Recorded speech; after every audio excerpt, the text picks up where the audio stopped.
Patrick Stein, vous êtes le rédacteur en chef d'Eleven. Davantage de présence féminine sur antenne, c'est le fruit du hasard ou d'une vraie volonté de la chaîne ? Ça découle d'une volonté de la chaîne de surtout détecter tous les talents possibles, les jeunes talents possibles. C'est vraiment une volonté d'Eleven, ça depuis quelques années déjà, même avant qu'Eleven ne fasse l'acquisition des droits du football belge avec Yann Mosselmans, notre grand chef de contenu. Il a toujours mis l'avant sur la détection de talents. Donc cette année-ci et déjà l'année passée, on a accéléré ce processus et donc on a fait une grosse recherche de talents. Donc, inévitablement, on devait tomber sur des talents féminins. On n'a pas, à un moment, dit on va vraiment chercher que des talents féminins. Non, on brasse aussi bien un talent masculin que féminin. Mais évidemment, dans notre recherche, on est tombé sur des talents féminins comme Séverine, comme Marie et d'autres qui travaillent aussi un petit peu dans l'ombre. Comment est-ce que vous les avez repérées toutes les deux ? Alors, les deux histoires sont différentes. Marie participait à un compte Twitter qui s'appelle Ma Pro League. Je conseille à tout le monde de continuer à le suivre parce que c'était un compte Twitter amateur, on va dire, mais justement, on sentait quand même un certain professionnalisme dans la tenue de ce compte, avec beaucoup d'infos sur la Pro League, que même beaucoup de journalistes qui travaillent sur les matchs de Pro League pour Eleven suivaient. Et donc, quand j'ai un petit peu compris qui se cachait derrière ce compte, qui avait une émission Twitch, je l'ai écouté l'émission sur Twitch. J'ai entendu la voix et les connaissances de Marie. Et donc, je l'ai conviée à un casting un petit peu plus approfondi. Ça, c'est pour l'histoire de Marie. Pour l'histoire de Séverine, c'est venu par contact. Elle avait aussi son podcast consacré au football. Elle a sollicité chez nous un ou deux rendez-vous. Et quand on parle avec Séverine, on constate tout de suite qu'il y a une grande passion, une grande connaissance du foot. Donc, ça nous a aussi donné l'envie de collaborer avec elle et de lui confier quelques missions. On parle beaucoup de Marie et de Séverine dans cette émission, mais il y a aussi Camille Hulens qui travaille chez vous. D'autres frappent-elles aussi à la porte ? Oui, comme je le disais, la recherche est permanente. On n'arrête jamais la recherche et la détection de talents. Donc, il y a l'un ou l'autre profil qu'on a repéré, avec qui on a commencé à nouer des contacts. Je ne citerai pas encore de nom. Et il faut savoir aussi qu'Eleven a une branche néerlandophone. Et là aussi, du côté du nord du pays, il y a un travail qui est effectué de détection de talents et de talents féminins. Ouais. Alors, l'actualité, c'est évidemment d'abord Marie Évrard, qui est devenue ce dimanche la première journaliste femme à commenter un match de Pro League, de Division 1. Alors, on va réécouter 2 petites secondes sa performance. Rossen, Gano est tout seul, là il est bien parti face à Guillaume. Le but, l'ouverture du score de Zino Gano après seulement 5 minutes de jeu.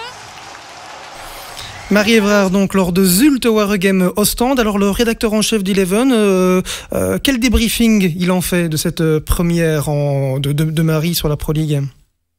On est content parce que Marie n'avait pas une tâche facile. Il y a eu l'ensemble du match à commenter. Ça, elle le faisait déjà en Challenger Pro League et sur la Lotto Super League de foot féminin. Donc, on connaît ses qualités de commentatrice et on était sûr que tout allait bien se passer. Mais il y a sur les matchs de Pro League encore un petit peu plus de travail en amont aussi, interview d'avant-match à réaliser. Et vu la situation au KV Ostende, Marie a dû réaliser une interview de Gauthier Ganet, le CEO d'Ostende, qui est en pleine crise. Interview de crise, justement, jamais facile à réaliser en avant-match. Elle s'est très bien débrouillée dans l'exercice aussi, qui était un peu plus nouveau pour elle. Et ça ne l'a pas empêché après d'assurer un commentaire très agréable, très professionnel, avec beaucoup de contenu et d'analyse aussi. C'est ce qu'on recherche chez Eleven. Donc, on est très content de la prestation de Marie. Marie, qui a donc l'habitude de commenter des matchs de Challenger Pro League, donc de la division de belge. De votre point de vue, est-ce que c'est pas plus compliqué de commenter des matchs avec des joueurs forcément moins connus, les U23 de Young Genk par exemple, que de commenter un match de Pro League ? Si, ça c'est le grand paradoxe du journalisme sportif, c'est que c'est sans doute plus facile de commenter une finale de Coupe du Monde ou une finale de Ligue des Champions que n'importe quel match, et ça va en décroissant de la sorte parce que les sources d'information se raréfient au fur et à mesure où on descend dans l'échelon du niveau de jeu, même si chaque rencontre a son charme. Donc voilà, c'est pour ça aussi qu'il y a beaucoup de tous nos jeunes journalistes passe par la Challenger Pro League, passe par le foot féminin, parce que c'est là aussi qu'on perçoit leur qualité à chercher les infos, les bonnes infos, et à savoir les restituer sur antenne. Donc ça fait partie d'un excellent apprentissage. Ouais. Zultostand, c'était un premier pas avant peut-être des matchs un petit peu plus glamour pour le public francophone? Bon, chaque journaliste aura son évolution et Marie aussi certainement, mais on n'est pas du genre à vouloir brûler les étapes non plus. Hein. Il y a, voilà, vous connaissez aussi le journalisme sportif.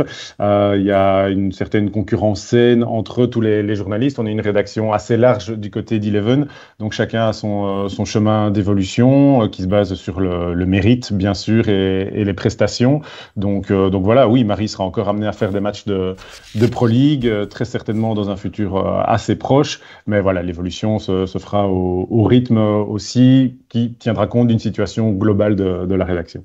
Séverine, de son côté, officie en bord terrain, hein, on l'entend, mais on ne la voit pas encore, hein, comme on peut voir Christine Schrader vraiment à la présentation. Est-ce envisageable dans un temps assez court que le rôle de Séverine prenne encore plus d'ampleur ? On la voit déjà dans notre podcast et émission Eleven Insiders qu'elle présente en compagnie de Jérémy Bez.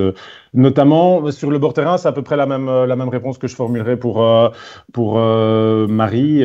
Séverine est au début de son processus aussi d'apprentissage de ce métier. Hein. Nous, notre but c'est chez Eleven, c'est pas de détecter les talents, mais certainement pas de les parachuter sur antenne trop vite, de les griller, de les brûler, en ne passant pas par les étapes qui nous semblent importantes pour acquérir justement de l'expérience et savoir progresser dans le métier. Mais on est content des débuts de Séverine aussi. Sa progression est rapide et linéaire. Et donc évidemment, oui, à terme, il y a l'envie de lui faire présenter des émissions, mais tout ça prendra son temps aussi, son chemin. On n'est pas pressé. Elle n'est pas pressée. C'est très important aussi. Pas d'impatiente. Elle est bien consciente du travail à effectuer. Donc voilà, le chemin est tracé, mais on n'en est encore qu'au début.